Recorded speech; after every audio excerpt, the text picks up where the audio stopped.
Welcome back to the Mental Playbook with Dalgity, Season 2. This season, we are expanding the conversation, hearing from mental health experts, professionals from different industries, and people in the sports world about how they take care of their minds, handle challenges, and build the mindset to thrive both on the job and in life. So, grab a coffee, get comfy, tune in, get inspired, and let's dive into some fascinating conversations. Remember, your mind is super powerful, and with the right tools and knowledge, you can master your mental playbook. And while you're doing that, take care of you. Some of the topics we'll cover in this episode may include sensitive themes such as abuse or trauma. If these subjects might be triggering, please take care and consider whether this episode is right for you at this moment. If you want to better understand these experiences and how they show up in life, we encourage you to keep listening. Hey everyone, welcome back to another episode of the Mental Playbook with Dalgity. Today we're talking about something that is very meaningful to me for a number of reasons, both professionally and personally, and it's trauma. So I specialize in trauma therapy, and I treat people daily using different means, mostly EMDR, which we're going to talk about. But so that's my professional. It's my passion, understanding what's going on in the brain and what is triggering people and teaching people about it, because we don't really understand what it is. And I think generationally too, we kind of dismiss it because it's looked at like a sign of weakness. Not as much more presently, but yeah, I keep saying And then personally as well, because I went through trauma. I've been through other traumas in my life, don't get me wrong. I've been through many traumas in my life. However, I went through one 2 years ago that debilitated me and changed my life and how I see things and how I practice. And I'm finally, I know there's been many podcasts where I've said, one day I'm going to talk about it. I am going to share my experience. And it is difficult to share, and I don't talk about it much, but I'm going to do that today. And it's in the morning, so I don't even have a drink to help me with this. Kidding. I don't use alcohol to cope. Just kidding. All right, so Lily's joining me today, just changing it up a little bit to talk about it instead of me sitting here explaining it. Mm-hmm. Yeah. Okay. All right. So we're going to start off with, what's something people get wrong about trauma? I think that people think that trauma has to be catastrophic, right? It has to be like a natural disaster, a major death, accidents, that kind of stuff, sexual assaults, those kind of things. But trauma can be, it's almost like a spectrum with trauma. Trauma is basically, it's when your equilibrium, what you know to be true and real and safe, is no longer, and you have no control over what is happening. So we have micro traumas and macro traumas. It's not, a lot of people experience trauma during the pandemic, right? Because everything they know to be true and real, and things were happening to them, and they didn't have any control over it, and so that was traumatic. And there's also different levels. There's like trauma, there's micro, macro, complex. So there's all different levels. It's not. Sometimes I'll get a first responder, I'll get a police officer, or, a first responder, and I'll say, okay, the traumas you experience, and I often get, I'm not in the military. That's what people associate with trauma, is war and that kind of thing. Yeah. Yeah, so, like, going into that, though, like, do you think that the term trauma is overused in some aspects? Yes. So in like what aspects? I think the word trauma and trigger are overused, right? Okay, yes. Triggered is a term we use for trauma because it triggers that the internal processes that happen and the intrusive thoughts, the hypervigilance. I think that trauma is overused mostly in younger generations right now, where this is generalizing, but, where things like not passing a test or failing a final exam, and for some that can be a micro trauma, but I think that young people mostly are using this as,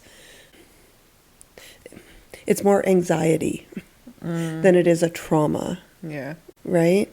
And I don't want to minimize for some people who already have social anxiety or maybe childhood traumas about, like, maybe a parent was abusive if they got maybe they got, physically harmed because they had bad marks. So that's completely different. Okay. I'm just saying that I hear often that traumatized me. And in my room sometimes, not as much now because I mostly see adults, but when I was working with kids, I'd say, okay, let's look at that trauma, right? And do you think you felt anxious and insecure and you weren't sure, or were you traumatized? This is what trauma looks like. And so often it's, oh, no, I was anxious. Yeah. Or I felt really bad about it. Yeah.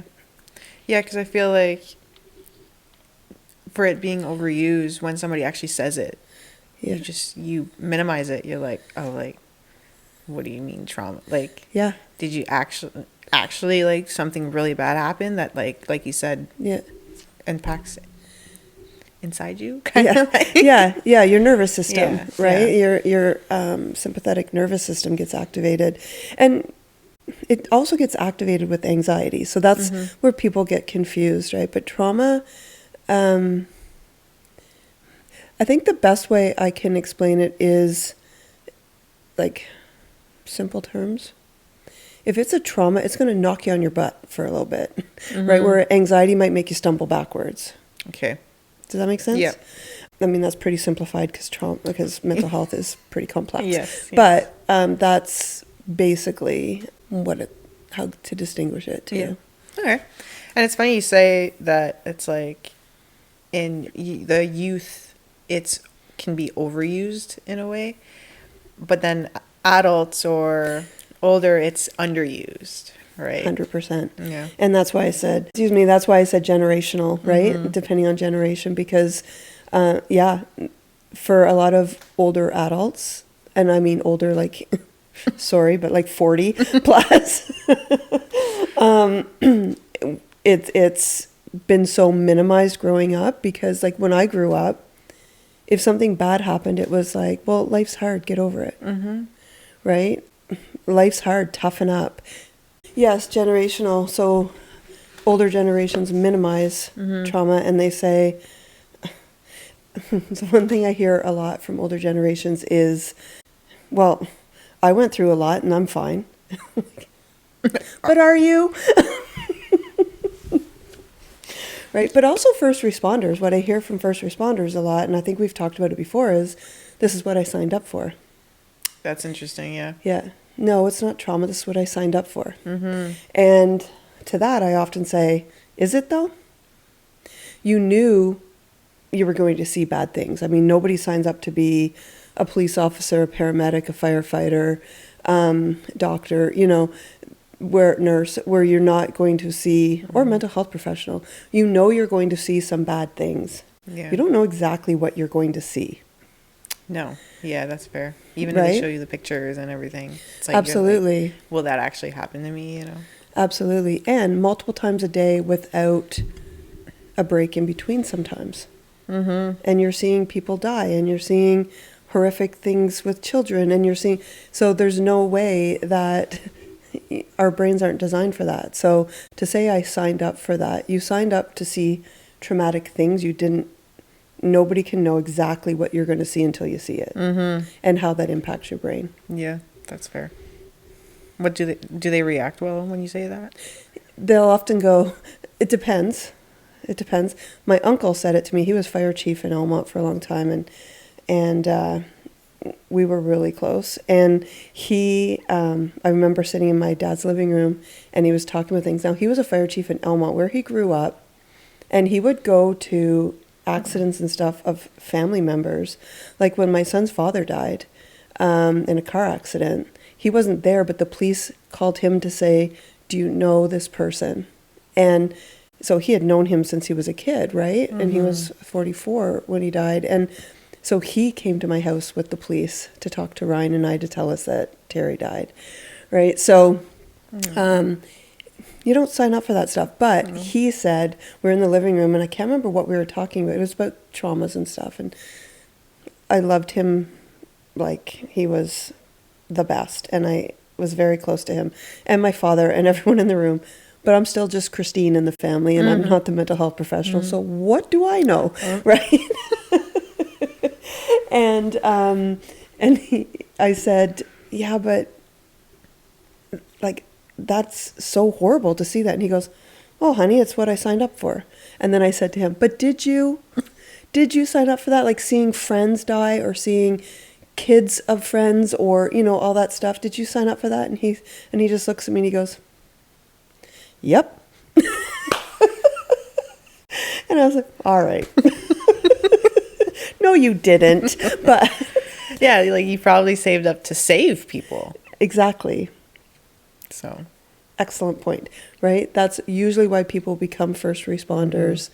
Sometimes it's adrenaline stuff too, but often it's to do better, to save people, that kind of thing, not to lose people. Yep. Yeah. Okay, so what does it do to the brain? What does trauma do to the brain? Yeah. So it depends on the age, too. Oh, really? Yeah. Because children, it can actually change the development of the brain. Okay. So it rewires the brain. It creates different core beliefs. It creates different attachments. And like the core belief may become, you cannot trust anyone. So it takes that innocence away, you know, from a child. Children are, so because the brain is not fully developed in children, they're amygdala focused, so they're reaction focused, as opposed to the prefrontal cortex is the rational thinking, decision making, calming, processing part of your brain. That's the last to become fully developed. Which I always say, whoever thought that was a good idea, right? That's why teenagers are the way they are. But that's the last to develop. So they react and then either can't fully process or like the logic part comes out after, right? So for children, it changes. They become more, if it changes the development of the brain, they can become more reactive, less coping strategies, that kind of, because it literally changes the development of it.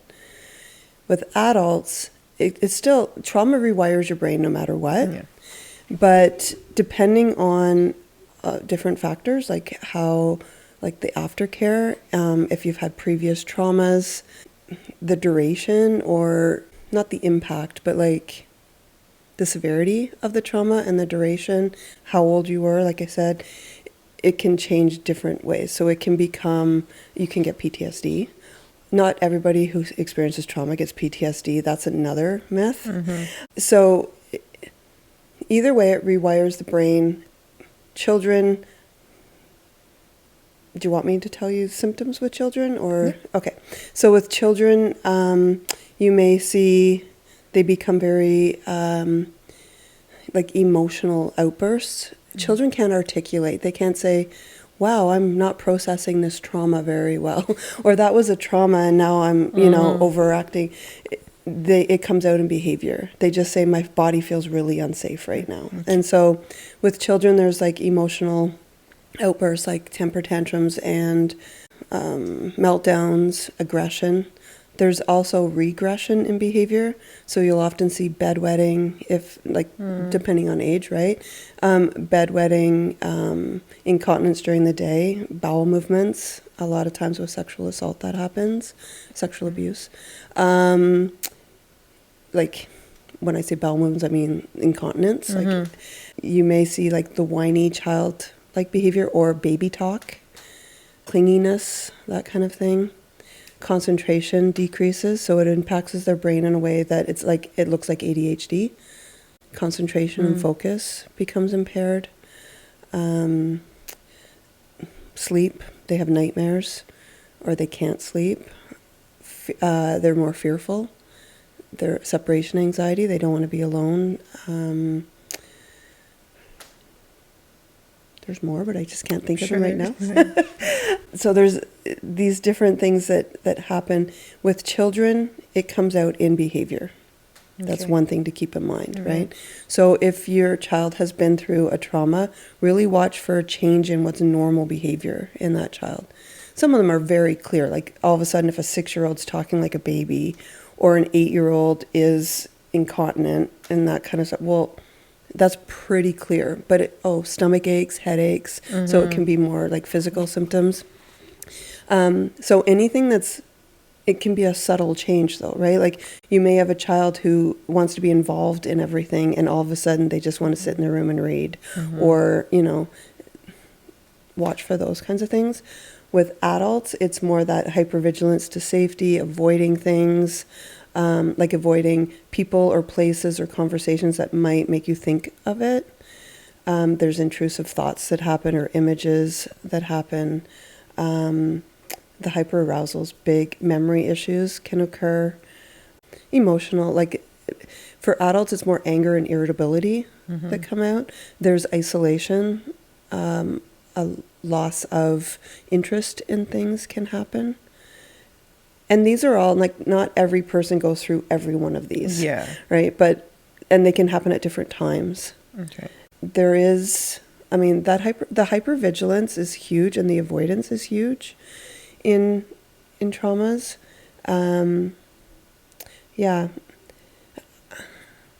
Flashbacks are another big thing. And one thing people don't know about flashbacks, when you think of flashbacks, what do you think of?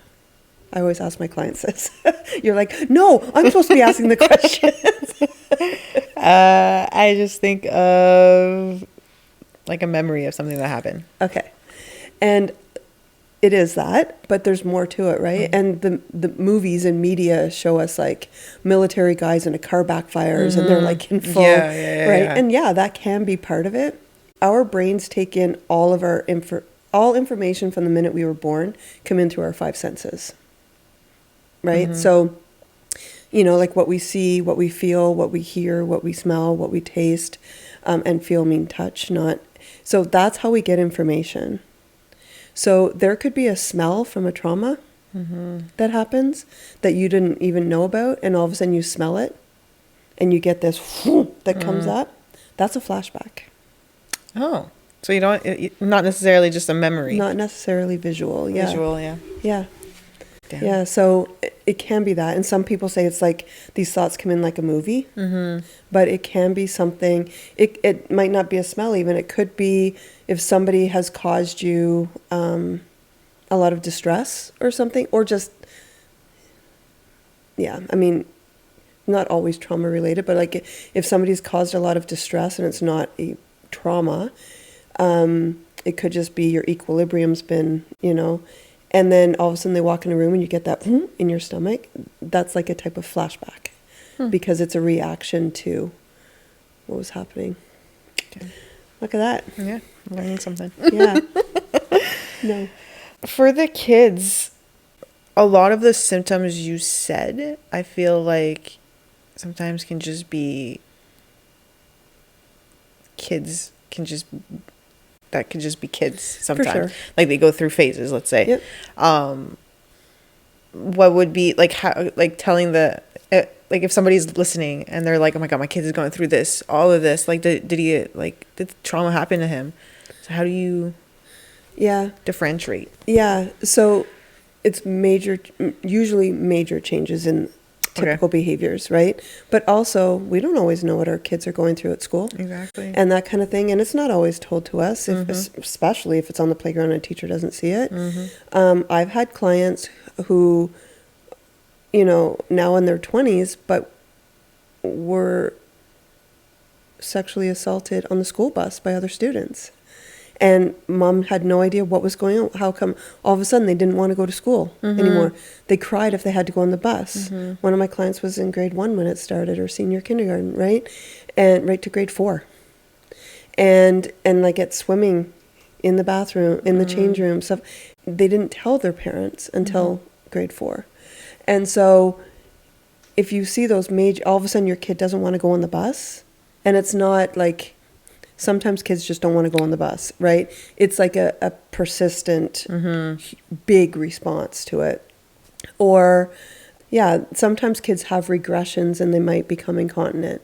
But if this is like, it's a big change for your child, or and it's consistent, I think that we have to look at, if a child that has all of those things I just said, big changes of all of those, then we need to talk to our kids and, excuse me, and you can use AI to just say, what are some questions I can ask, but then also use your discernment, because it could come out with something. But if you're really stuck, right, or you can reach out to a therapist and have a session with a therapist, especially one that works in trauma or with children, and say, what are some things I can talk to, how can I talk to my child about it? There's different things you can do, but I think it's more of all the things I listed, kids might experience 1 or 2 of them as typical development, but if you're seeing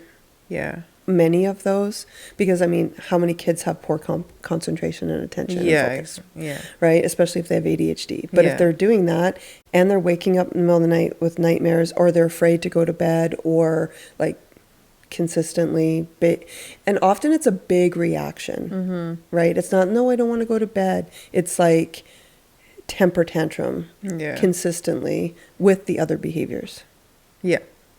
Because I don't want people to think, my kid doesn't want to go to bed, there's a trauma. Not necessarily.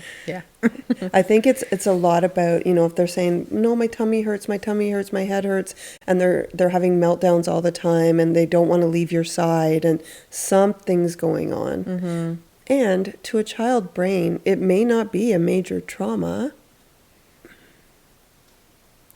Usually it's a trauma, right? If all of those are happening, but it's still worth talking to your child about. Like, why don't you want to go to bed anymore? What's going on? And remembering that kids can't just articulate.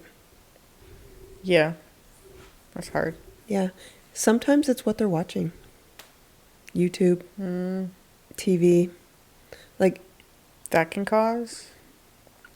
Because a child's brain, because it's more amygdala focused, not logic focused, it might see like a scary movie.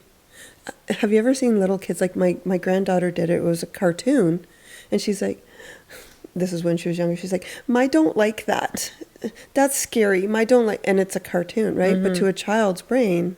Right. And so I turned it off, and because it was like, and kids have done that with Bambi and stuff, right? Because Bambi's mom and everything, which it's horrible. It is. But there's kids that are crying and they're not wanting to. So how their brain perceives that, it doesn't necessarily mean it's a major trauma, but it can be traumatic to their brain, and that they can't differentiate reality from fiction. And so, or some kids, like we talked about with Aaron, are hearing or seeing a lot about what's going on in the world, and that can be traumatic. It's traumatic for us. So it can be traumatic because they can't process that that's not going to happen right now, here. So because we talked about kids and all that, I've heard some people that they'll talk about their traumas. A lot of the times what I hear is more like the sexual abuse or stuff like that. That they're in their 20s, 30s, 40s, and they're like, I just remembered that I was assaulted, kind of thing, when I was a child. So kind of my question is, what happens there? Like, why do they completely forget and then they remember 20 years later? Okay, so that's called a repressed memory. So when we've experienced trauma, 3 things can happen. And I can describe exactly what happens with trauma. So there's 3 main parts in your nervous system in, I'm trying to like not use really big terms and try to, because you know me with my neuroscience, but there's three main parts. So there's the reactive or the arousal part, and that's like, so like deep in your brain, there's your amygdala, the pituitary gland, the hypothalamus, and those work for sensing danger, scanning for danger all the time. And when danger is sensed or something, whatever term you want to use, it triggers the amygdala, which is the like the alarm center of your brain, and that releases, then not the amygdala doesn't release, but then it triggers adrenaline and cortisol to be released in your body, and adrenaline increases your heart rate and gets you more alert and more ready for battle. The problem is the danger sensors can't distinguish if it's a real danger or a perceived danger. So you can have the exact same reaction to somebody standing in front of you about to stab you and thinking about something or like flashbacking. But so there's the amygdala, and it gets your body ready for battle. It gets everything, like all of the parts of the body that are impacted. When I tell clients, they're like, huh? Right? And that's why chronic stress can really impact you physically too, and trauma can impact you physically. So there's the alarm center. There's the memory organizer, which is the hippocampus. And the hippocampus, it remembers like physical sensations, physical aspects, and it organizes those events to put them in like your memory bank. Right? Like Inside Out, the movie, they had marbles and they were all in like the memory bank, right? So it puts all those memories there. But the cortisol can actually shrink the hippocampus because your brain doesn't want you to remember the trauma. But that's not always what happens. And I'm going to get back to that in 1 second. But then the third part is the prefrontal cortex, which is rational thinking, decision-making, processing, helps you calm. It goes offline. It's, people say, I just reacted. I couldn't even think, right? Which is why when you're in that state and people are like, okay, you just need to do this and just calm down. You have to do, it's not working. So I don't know if you ever watched Charlie Brown, but in Charlie Brown, the teachers and the adults are always like, wah. Yeah. That's kind of what your brain's trying to process the first thing you're saying, and it's offline. So people, then it's like, just stop talking, right? So going back to the hippocampus, when with trauma, it doesn't form the memory. So the memory becomes fragmented with all of your senses and stuff. It gets stuck, right, in your nervous system. The trauma does. And so if it's fragmented, it doesn't form a full memory. It feels like it's happening in real time all the time, which is like PTSD. So when the hippocampus is impacted, sometimes you get suppressed memories where you know something happened. Like you remember, like if it was sexual assault as a child, right? Sexual abuse. You remember going into a room. You know what happened, but you don't remember it happening. And then we have the fragmented memory, which is most people. And then the repressed memory, which is very rare. People think it's more usual than it is. It's actually very rare. I've had 2 people in all my career that really had repressed, and your brain it shuts it right off. It's too much to think about, and it shuts it right out, but it's still in your brain with all of the senses, right? And I keep saying that because I'm going to explain in a second. So when anything, like I said, from birth is in our brain. We can't remember everything, right? And so you could be, one of my clients, it happened when this person was like a toddler, 3 years old. And this person was then in their late 50s and went back to their home province and was driving down the road and passed the spot that had happened. And it all came back, right? Because the visual. Some people, all of a sudden, a sound or a smell or I say a season, that's not with repressed, but, you know, it triggers that to come into the conscious memory instead of the subconscious memory. Damn. And that one client that it came back in their 50s, when we kind of went back in time of this, I find this fascinating. I'm a psych geek and I'm a trauma geek, but I find it fascinating how the brain works, because this person had no idea this happened to them, but their behaviors, their whole life, and how they perceived intimacy and sexual, you know, situations, even on TV, anything with kids, and was of someone who had been sexually abused, but they didn't know they were.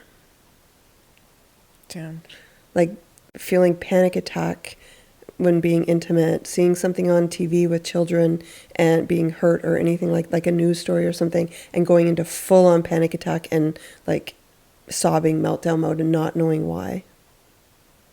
Yeah, they were married and they had children, but it was like, you know. Wow. Yeah. So that's why it happens, and it is very rare. For most people, it's fragmented, so it doesn't form a full memory, and it just kind of, I always say to clients, it's like it's obviously not, but it's like it's floating around in there, and because it's also stuck in your nervous system. Yeah. Yeah, so you're saying that it's like the fragmented part is like you remember, like you said, going into that room and that's it. Like you remember that door, the room, and then... That's the suppressed part. Yeah, okay. Yeah. Fragmented means you could remember the whole thing. Oh, okay. But it doesn't go into the memory banks. It stays. Oh, I see. So it feels like it's always happening. Oh, okay. Yeah. Wow. That's intense. Yeah. Or it's just like, you know how people say, it's just always in the back of my mind? Yeah. It's like that. Okay. It's more like in the front of your mind, but... Switch the wording up. yeah, because it's like there all the time. Yeah, exactly. Yeah. Okay, so then going back to the question, can you heal without remembering? Yeah. So that's a tough question, because I would say no, only because it's still in there. It's not being addressed. And, you know, treatment for trauma isn't about you forgetting it. It isn't about, it's learning that you're safe now, right? It's you still know what happens, but depending on the treatment, it becomes a memory. So to say,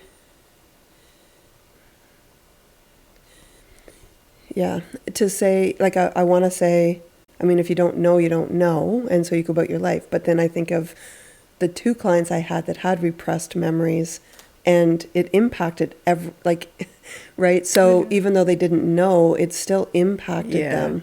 So my gut answer, my trauma therapist answer would be no. You can't. It's always going to be in there. And if it's always in your subconscious, your actions and reactions are going to be based on that trauma. If you don't remember it. Yeah. Okay. Yeah. Interesting. All right. So talking about treatments, I'm like super positive. But yeah. And you wonder why I need lots of self-care. Treatments. Yeah. Yeah. What are some of the treatment options? I'll talk about other ones, and then I'll talk about the one I do last, so I can explain it a little bit more, because I know the other ones, but I know the one I do, right? So there's all different treatments. First of all, there's medication. Okay. You can take the medication. You'll always be on the medication, and I'm not saying this because I'm a therapist, right? But I am saying it because I'm a therapist, because I know there's medication like SSRIs and that kind of thing that will help, because brain chemistry is going to be impacted by the trauma and everything. However, you're not learning, you're not working through the trauma, you're not, so it's always going to be present. If you go off the medication, it's going to continue. So the best thing is, at the start anyway, some medication to get you to a point where you can really retain the information, or like the therapy, right? But if you don't want to go on medication, I'm cool with that. We still do the therapy.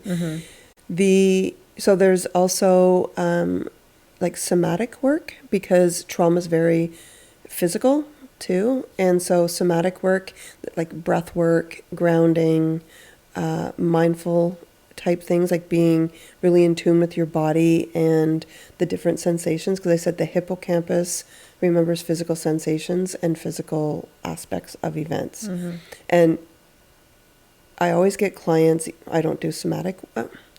What I do is kind of somatic too, but I don't do breath work and stuff like that. But what I always get clients to do is look at or recognize how you're physically feeling when you're emotionally feeling something, because emotions are often attached to a physical sensation. Because of what the hippocampus does. And emotions are instinctual responses, they're unconscious responses that come out to situations and stimuli. So if you can recognize that, sometimes you feel it before you realize, like you feel it physically before you realize what you're feeling emotionally. And that's like the somatic part of it too. And so you really work on those different sensations in the body with the trauma. So they may bring up some of the trauma. It's like nervous system regulation, right?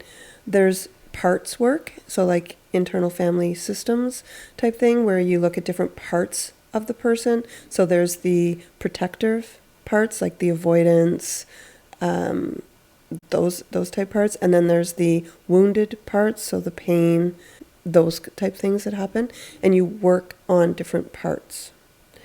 There's trauma focus CBT, which I used to do. I don't do as much anymore because I do EMDR. But trauma focused CBT is really like walking through the trauma and stopping and looking at the thoughts and the feelings that you have, and trying to, you know, if there's guilt or shame attached to it, because there often is with trauma. I should have done something differently. I should have known better, that kind of, I should have stopped it, those kinds of things. Then we look at, okay, but let's look at where you were at in that moment. What were you thinking? And then we tried, okay, but what are the facts? And we tried to like do an alternate thought and feeling to change that.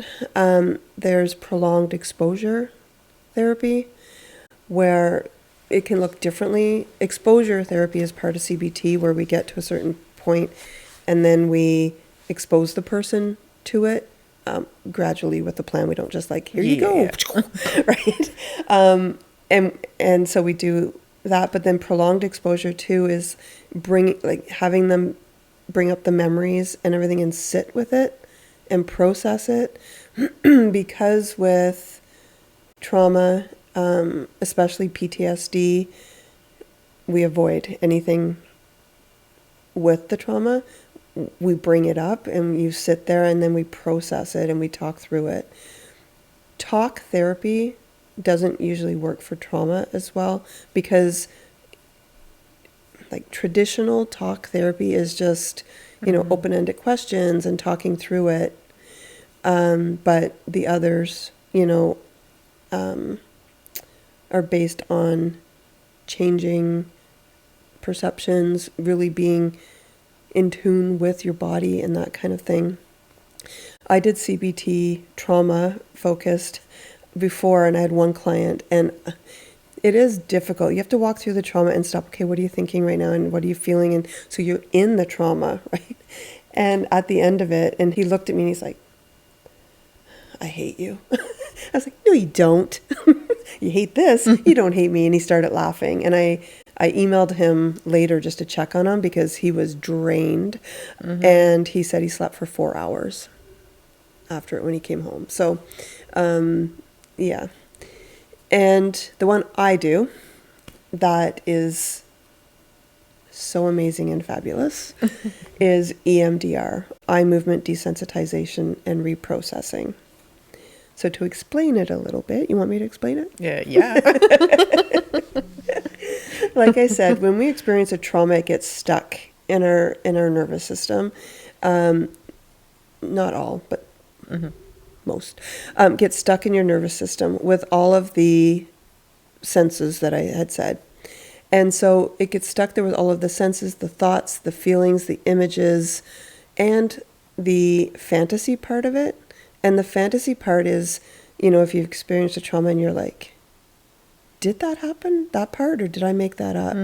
Did somebody tell me that happened? And you know, and it's like, oh, maybe I just dreamt that kind of fantasy, because your brain is trying to like, don't think about it, right? Yeah. But also another part of fantasy is like if you came upon a car accident or something, and you're like, holy cow, if I had have left 2 minutes earlier, that would have been me. And then you start going, like your brain starts going, what would have happened if, like, you know, that I could have been that person kind of thing. So it gets stuck with all of that. And when you dream, I don't know if you know this, but your eyes move back and forth when you dream.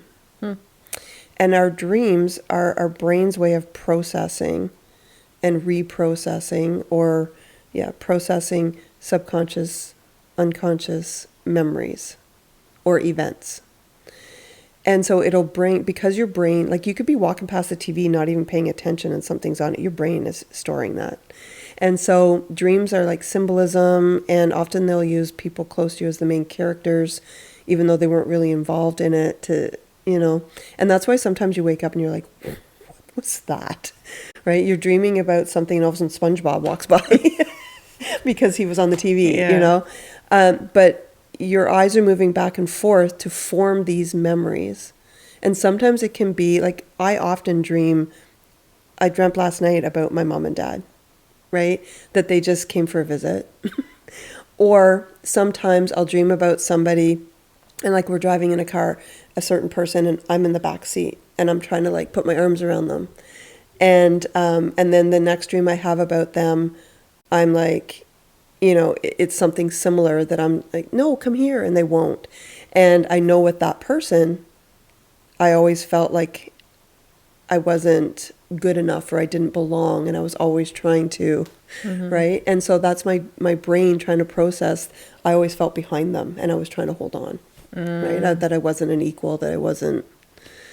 EMDR kind of creates that, because it's bilateral stimulation. It's not always eye movements, but bilateral stimulation is like, I tell clients, think of your nose like your center of your body, right? Bilateral is on either side of that. Yeah. And so eye movements, when I do, you know, I make the eye go across, like, right? And sometimes I go up, sometimes I go fast, sometimes I go slow. So don't sit there and say, I can do EMDR and do it to yourself like that, which people have done. And what it does, in a nutshell, because it's pretty complex, there's like 8 phases to it. And I don't just do EMDR with anybody. There's an assessment process involved, and I have to make sure this person doesn't dissociate a lot, because if they dissociate, which often happens with trauma, as soon as it like comes in our brain or something, all of a sudden it's like an outer body experience, or it's like, it's not happening to me. Nope. And so in EMDR, it's not going to work if the person's dissociating. So we do, like, I assess for that kind of thing. And if they're a true candidate for it, most people are, and I've had a lot of success with it. Yeah, so we do that, and then they kind of use an arm to describe, and we come up with a current event. And so the current event can be, it doesn't have to be a trauma, it often is, but it can be anything that, like, your starting point. Sometimes it's, you know, people have had traumas, sometimes they don't have traumas they didn't even know about. Not repressed, but it was like things that, like, my generation wouldn't have thought was a trauma, but it comes out because the brain, of the way it impacts the brain. And so we start with the current. It could be something happened in your relationship that really, like, I can't deal with this, I need to, but you may not see it as a trauma. Yeah. Right? So we start with that, and then we assess it, so like a negative cognition attached to it. So when you close your eyes and you bring up the picture, what words best describe a negative belief about yourself? So that's kind of a core belief thing that comes up, like, I can't trust anyone, I am not in control, I am not good enough, whatever it happens to be. Some is I am in danger. Some are I don't deserve love. Like, it depends on what what the thing is. And then we assess the emotions attached to it. We assess a level of disturbance. And so we go from 0 to 10. 0, no, I just feel neutral. It doesn't bother me. And 10 is the worst imaginable. And our goal is to get that down to 0. But at the beginning, we assess that. And then where do you feel it in your body? So when I said I don't do somatic work per se, EMDR has somatic attached to it because it's very sensation based. And so then I get the client, it's called the float back, and I get the client to bring up the image with the words, I'll just say, I can't trust anyone. Bring up the words with the image in your mind and really feel the sensation. It's often gut or chest, throat constricts, but feel the sensation and just let your mind float back to a time before now. We float backwards chronologically because we want to get them in sequence. And it is so cool because, like when I did it, when I did my training, we had to do client and therapist. And when I was the client and I was floating back, hippocampus remembers physical sensations attached to events. So this is called an associative network. All of the memories that come up are associated to that sensation, right? So we keep floating back. And so when I did it, my grandfather died when I was 10 years old, and my grandpa Dalgity, and I was the first Dalgity girl in 50 years. And so I was his little princess, and we were really close. But I took the training when I was 48. Like, that was 38 years. Of course, I thought about my grandpa, and we talked about him sometimes, but the funeral and stuff, it came up. And so when I was thinking about it, I was like, oh yeah. And then I remembered things about it, like sitting there and what I was thinking, and, like, is he really in there? Is Grandpa not going to play with me next week? Like, I remember thinking that stuff and sitting there because things happened, and my mom kind of grabbed one brother, my dad grabbed the other brother to sit in the pews, and there was no more room, so I just sat by myself in one behind. And they didn't do it on purpose. It was just like that we were kind of being ushered in, and then one of my dad, it was his cousin, but we called her aunt because she was a lot older than him. Her and my Aunt Doreen and my Uncle Tippy came over and pulled me with them. But I remember sitting there like, what? I didn't remember that for 38 years. It came up in my float back. So I must have been feeling that pit in my stomach that I was with the current. So I'll do this hand because I keep hitting the mic. But we start with the current and we just float back to the earliest memory that pops up. And it's usually between 3 and 5. And the earliest memory is usually the touchstone. So it's the first one that gets stuck as a child, and all these other traumas, like sometimes if the trauma gets stuck early on, other traumas, we may not have been traumatized by it if that wasn't there. Do you know what I mean? Yeah. Okay. So, interesting. It doesn't mean that we wouldn't be. It's just that's the touchstone. And so we clear out the earliest, and by clearing out, I do this same kind of thing I did with the current, but then we add in a positive cognition. So so for this, I'll say, bring up, if I was to ask you to describe the picture that comes to mind of the worst part of this, what comes to mind? And then they say, they describe it.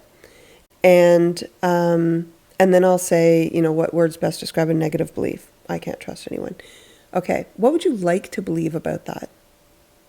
I choose who I trust. How much do you believe that to be true when you look at that picture? Between 1 and 7. Often it's like 1 or 2, right? 7 is absolutely, 1 is not at all. And then we do the level of disturbance, the physical emotions, physical sensations. And then clearing out means you hold the picture in your mind with the words. You really focus on the sensation. And if I'm doing eye movements, there's also buzzers that we have. I usually use buzzers for kids. There's sound, headphones that just beep, beep, beep, beep, like that. There's a light bar. We don't have it, but there's a light bar. Online, I have a ball that goes across the screen. And again, so many factors to it, but like sometimes if people have had a lot of concussions or seizure, epilepsy, or I have a client who has an eye injury, then we have to do buzzers. Okay. Because I don't want to damage anything. Yeah. Another myth or thing I want to clarify is EMDR is not hypnosis. When I'm doing these eye movements, Okay. I'm not going to make you cluck like a chicken or anything like that, right? But yeah, so we use the bilateral stimulation. We bring all that up, and then we use bilateral stimulation, and it actually, sometimes people say, I don't see the faces anymore, or it's all blurry. And it desensitizes you because it's forming it into a memory and not current, just like a dream does, right? And so usually what happens by the end, and sometimes I do the eye movements, and like I had one client a couple of weeks ago that went through did the float back and cleared out two of the memories or two of the events in one session. And sometimes it takes 3 sessions for somebody to clear it out. That means they usually get stuck and I need to do some other things. But we clear out the earliest, the touchstone, and then we clear out, I ask you of all the ones, what was the worst? We clear out the worst, and it clears out all the ones in between because they're associative, right? Yeah. Associated. And then we clear out the current, and it clears out all the ones in between. So we only have to clear out 3 events, which is what I like too, because with CBT, we're going through the whole thing, right? We clear out 3 of the events in the associative network, and it clears out the others. Can't even process that. I thought there was a question coming. No, See why I get so excited? And we also, I didn't mention, but we do resourcing. That's one of the phases. So resourcing is helping them shift states. So we don't just kind of jump into it, right? We prepare a client. We give them grounding techniques. We do things like light stream, where you take an event. Usually when I'm doing it's like just an annoying thing. It's not a trauma. And then you give it like a shape and a size and a sound, or not a sound, a shape and a size and a color, an emotion and a temperature. And then, so it's like, and the shape doesn't have to be circle, square. It could be like, a lot of people say like a hammer or a knife or, jabbing. And so then we identify a healing color. Like to me, obviously it's turquoise. My whole office is in turquoise. And so then you imagine a turquoise light coming through your head and aiming, and it vibrates around and it shrinks it. So, and it's really cool. Some people are like, Christine, that is the stupidest thing. I don't like it. and some people are like, that was so awesome. And I've done it with clients with chronic pain too. They don't feel it in that moment. So we do that. We bring in, like, we identify a protector and a nurturer that you may need to bring in if you get stuck, right? Like we call them blocks and you can't move forward.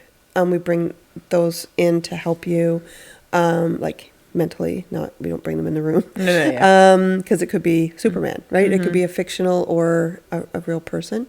We do calm place. That's the big one.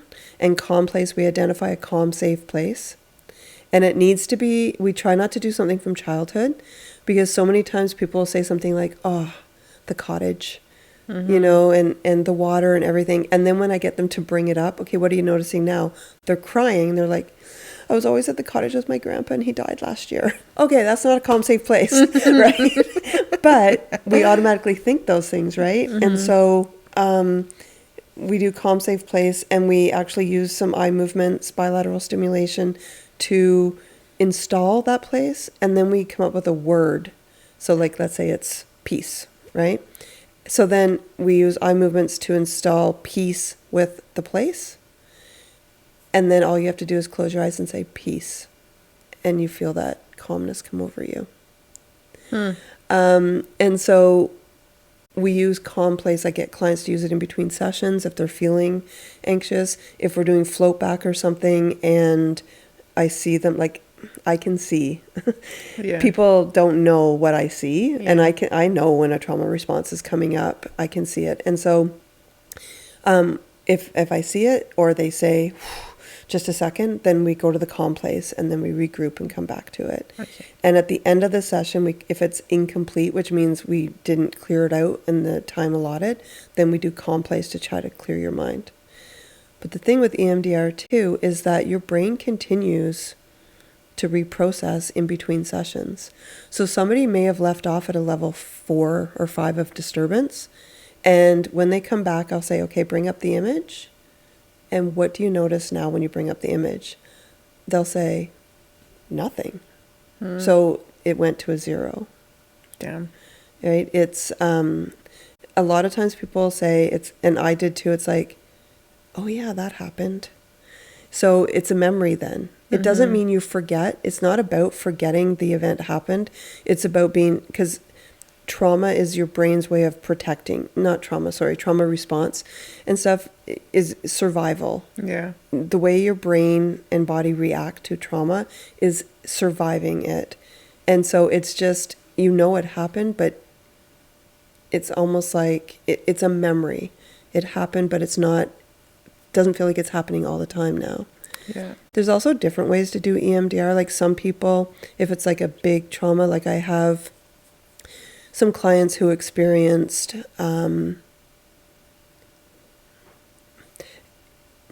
last June, I did a video about it. We had a little guy in town who unfortunately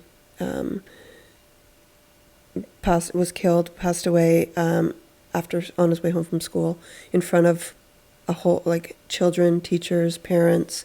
And so because it's a small community, I have treated many people, children and adults with that, and some very close to the child, some who witnessed it, some, and so for those ones, because it's not necessarily a history of trauma, we will go through it, walk through the trauma. Sometimes with children mostly, they have the pulsars, they're holding them and they're sharing the trauma. With one child, this child couldn't talk about it, so mom described what he had told her in it. And so because they're describing it, so we either just talk it through and then we do it again until there's no disturbance coming up, or we talk it through, and when I see the trauma response happening or they feel the trauma response happening, we do eye movements to clear that feeling out, and then we carry on, and then we do it again until we can get through the whole story without like full on. One thing too I want to add is that it doesn't mean you're not going to have a response to it. It doesn't, like, if a parent has lost a child, it doesn't mean you're not going to feel that loss, right? Yeah. That's something that people say, I feel really sad still though, I'm still grieving. Well, yeah, because that's a normal, appropriate, typical response, right? People think it's just going to it's gone. Yeah. There's no possible way that we can experience something like that, or like witness something like these people witness, that you're not going to feel something about it. It's just that you're not going to have that full-on trauma response, and it's not going to feel like it's happening every single day. Yeah. Yeah. So it's, and then we do future template at the end, and we do two different things. I won't get totally into it, but where we visualize with these new, like I'll say with this new, that I choose who I trust, I am good enough, I'm okay just the way I am, whatever the positive cognitions were. And we visualize coping in these situations, and they're often associated with the trauma. So if it's like a parent-child dynamic, like a narcissistic or abusive, then maybe seeing that parent, and they visualize themselves coping, and then we do eye movements when they feel anxious or a blockage comes up or something, to clear it out. Yeah.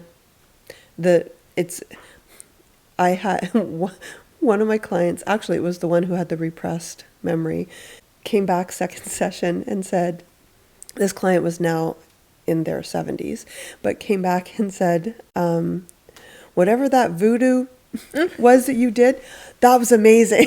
Right? And I'm like, don't be telling people I do voodoo, right? This is a small town, only on their Facebook group that Friends of Mississippi Mills, it isn't so friendly, right? And anyway, we laughed about that, but the number of emails that I've received afterwards, like even a year later, that says, one client came in, parent was very abusive growing up, and parent was now elderly with dementia and dying and palliative, and they came to see me because they said, I can't process this death or anything, this process, because, you know, and because of all the abuse behind it and everything. And we did it, and we finished in, this was about 4 years ago, I think, but we finished in January, got an email in August that thanked me and said the parent passed away, and there's no way I would have been able to get through it with the grace and everything that I did if I didn't have that. And they came back because they had a farm, they rode horses and stuff like that, and had an accident and were terrified of getting on the horse. And we did it, and then they were riding again, right? So, and I've had other clients. One thing that I crack up with every time, especially men do this, some women are like, what was that? Right? But often I get this. And I'm like, weird, right? Like when things start, because it's like you said, it's hard to wrap your brain around the whole, like how that works. Yeah.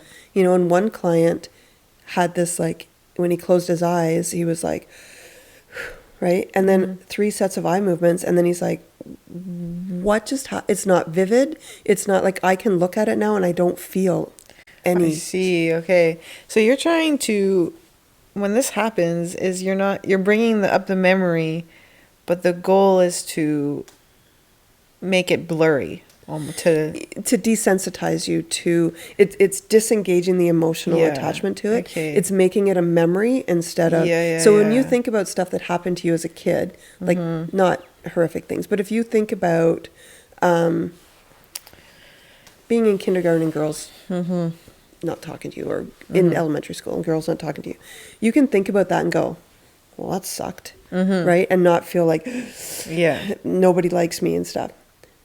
With if that was very traumatic to you, you wouldn't be able to think about that. Okay. And because you'd get a trauma response, right? So what it does is it makes it a memory, so you can think about it and say, yeah, that sucked, that was horrible. Okay. Yes. Right? And people get stuck on that. I've had clients get stuck, and so in my training we learn how to unstick people in it. But number of things, if somebody's on disability, there's that, you know, your brain goes to that fear that, if I feel better, I'll lose my disability, right? Like funding, not disability. Some people, if it has been sexual abuse, I've had clients say, but I want to be angry because if I'm not, they get away with it. And so then we talk through that. I'm like, but are they getting away with it? Like, what impact does it have on them right now, you being angry? Because you're not saying anything to them. You know, you're not getting angry at them because their defense mechanism is to just stay away from them and stuff. It's just internal with you, and it's impacting you. And then it's often like, oh yeah, right? But there's those things that happen. And sometimes it's just the fact that we intellectualize. And that's a big part that my job is to like take that intellectualizing back some, because it's more somatic. So I'll say, no, don't think about the level of disturbance. When you bring up the image, what are you feeling? How disturbing does it feel? Because it's like, oh, well, there's that, right? But one big thing, like I had one client once and I said, okay, now bring up the image. And what do you notice when you bring up the image? Nothing. Oh, I don't feel anything. Okay, so how disturbing does it feel to you? Was 0 being neutral or not at all, and 10 being the worst? And this client's like, 3. I'm like, okay. Bring up the image. What do you notice? Nothing. Okay, and then we go to the level of disturbance. And I said, what's making it a 3 if you don't feel anything? And this client said, because it sucked. It was horrible that person did that to me.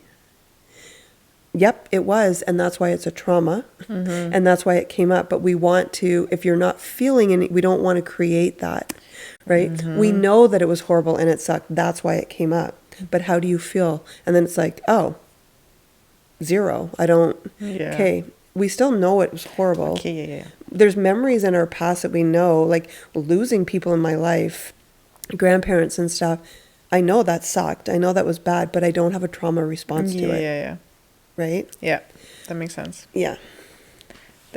Taking the intellectual part out of it. Yes. I get it. Oops. So when you're treating, when you're treating people for trauma, like last time you said like you treated like a lot of people during your week, so you were exhausted kind of thing. Yeah. So is it hard to do the EMDR treatment for yourself, or is it No. just talking about trauma? Yeah. It's not doing the EMDR. I prefer EMDR. I hear the traumas, but I don't have to go into all the traumas with them, because when you're floating back, it's like all they have to say is like, when I was 14 in the truck with my uncle. They don't have to go into the whole thing until only those 3 they do. Where with CBT, I'm in the trauma with them. EMDR, no, that doesn't weigh on me at all. Unless I've done an arm workout and I'm doing this for 3 hours a day. No, it's hearing. And sometimes the traumas are traumas, and but that one day I had a parent who lost a child, and it was time to describe what happened. I had a teenager who has experienced more macro significant traumas, and it was our first session, so I was just hearing about all of them, than any adult I know, being like before the age of 10. Multiple sexual abuses, loss of both parents and being there. Yeah. So that, and then I had another client who, a young person who was sexually abused as well, and describing that. So, that was all in one day. So that day I was done. That was like and then I worked till 7 and I had to go to a thing for my brother, and I got home after 9. And so I, like, that night was like, I could not just go to bed. I needed to do that hour. That I didn't do an hour. I think I did 40 minutes, but I've like AirPods in, eyes closed, sitting in this chair. So yeah, it's more that. And I don't want people to think that like I hear these traumas and I'm like carrying them, because I'm not. I do my thing to process them, but I'm also human. So if I'm hearing all of these, all of these horrible things, and every one of the things that day was children, right? Being, so when I'm hearing all of that, that was 3. Oh, the other one was an adult, but they were talking about their childhood and being sexually abused. So, it's exhausting, and it can impact me, but I do all my self-care tools, and everything to maintain my own mental health and my peace. So if I ask you the question, did you sign up for this? Thanks for joining us for part 1. Up until now, we've been talking about trauma from an educational lens, what it is, how it shows up, and how it impacts the brain and body. But trauma isn't just something we understand. It's something we live through. And here's the part that people don't expect. People think if you're a therapist or if you're mentally healthy, you should be able to handle trauma differently. But that's not how it works. Trauma doesn't care what you know. It changes your brain. So, next week, in part 2 of our trauma segment, I'm shifting this from information to something personal. I am going to go outside my comfort zone, and I'm going to share my own experience with one particular trauma, the worst time of my life. What it looked like, how it showed up, and what I've learned along the way. Nothing I could have learned in a textbook. Because sometimes that's where healing starts. Right there. In the words, me too. Join me next week for part 2 of our trauma episode on the Mental Playbook with Christine Dalgity. And until then, take care of you. That's it for today's episode of the Mental Playbook with Christine Dalgity. Remember, the work doesn't end because the episode does. Thank you so much for listening and for being part of these conversations. If you're enjoying the podcast, please rate and follow us on Spotify. It helps us grow and reach more people who might need this too. And don't forget, take care of you.